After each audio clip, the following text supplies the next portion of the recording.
So just going to go over some misconceptions about maladaptive daydreaming that sort of come up a lot, especially when people are first finding it and don't really know a lot about it yet. The big one, trauma is necessary to develop MD. Um, I see a lot of people on different platforms, just sort of across the communities, be like, I I don't remember any trauma. I mean, I could be repressing something, but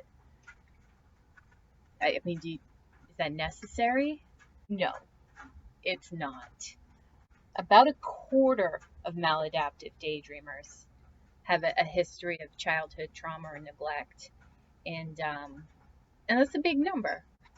But the other 75% of maladaptive daydreamers didn't.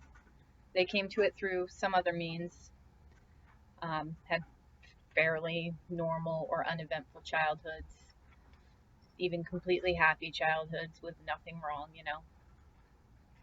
Uh, it's just not necessary to the development. There's several different pathways. It's its own whole video. Next, um, that maladaptive daydreaming is a type of daydreaming. This kind of normal daydreamers, and there's immersive daydreamers, and how they experience fantasy is very different. Um, but immersive daydreaming isn't pathological. It's as far as anyone can tell, totally normal and healthy. Just some people do it and some people don't. Um, the unhealthy part is when you get to maladaptive daydreaming. I only have one paracosm. Is that normal? Like, is that MD, or I have 100 worlds and can't stick with any main character for more than a week? Is that MD? Or I only daydream about violent things. I only daydream about celebrities. I only daydream about myself. I never daydream about myself. Is that MD? It could be, but yeah, it's because it's got nothing to do with that. It's got a little bit to do with that. I mean, the experience is still generally immersive, affect laden, and plot driven. But as far as exactly what it's about, the details don't matter. That's not what MD is. MD is the distress and dysfunction that comes with the daydreaming behavior. If you're daydreaming or fantasizing really deep and you have all of the symptoms, I don't know why I did air quotes, if you have all of the symptoms, but it doesn't affect your life negatively, then it's probably not MD, probably an immersive daydreamer, and that's nothing to be freaked out about. Like, you're all right. You'll grow out of it. That's when I see too a little bit, and it's usually kind of it's a little condescending, I think, to just assume that someone will grow out of it when they get to the real world, the real responsibilities.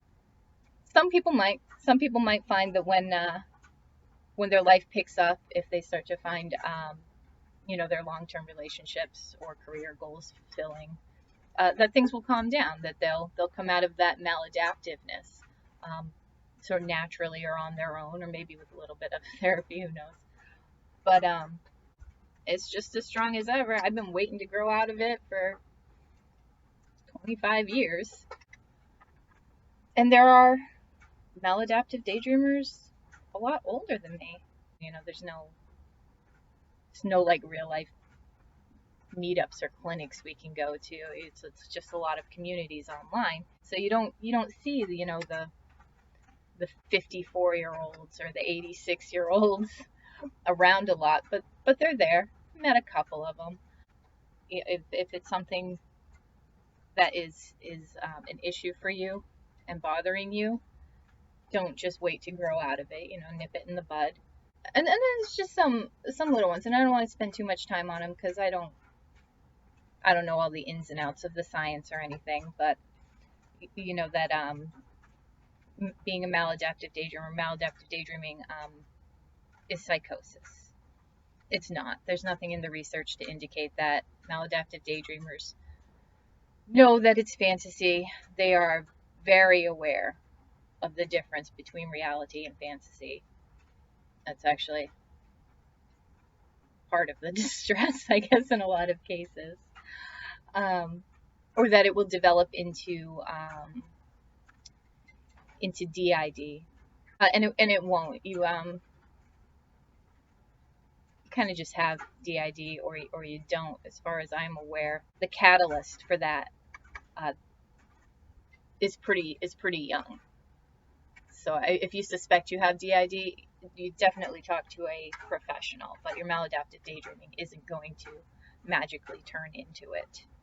If you can control it, it's not MD. I actually did a video on that. I know I did. Not the case. A lot of MDers can control it. What they can't control is the urge. And even though they might be choosing to enter the daydream state, they might not be choosing to do so in a healthy way. Just because you can control it doesn't mean it's not maladaptive daydreaming.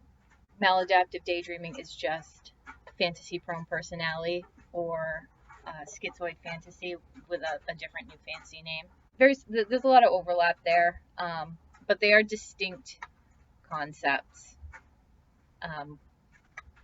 Fantasy-prone personality is just that, it's a personality type, whereas MD is a disorder.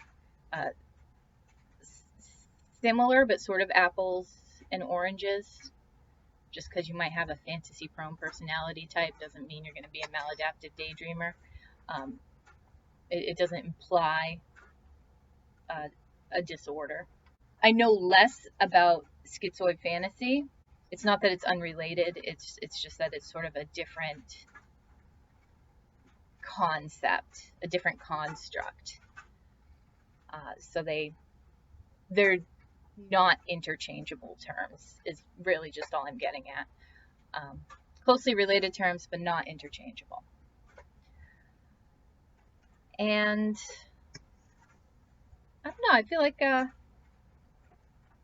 probably more than that out there.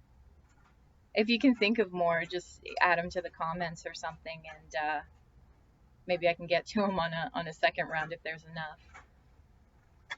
But yeah, just to sort of dispel some common things that I see around, that I see people saying.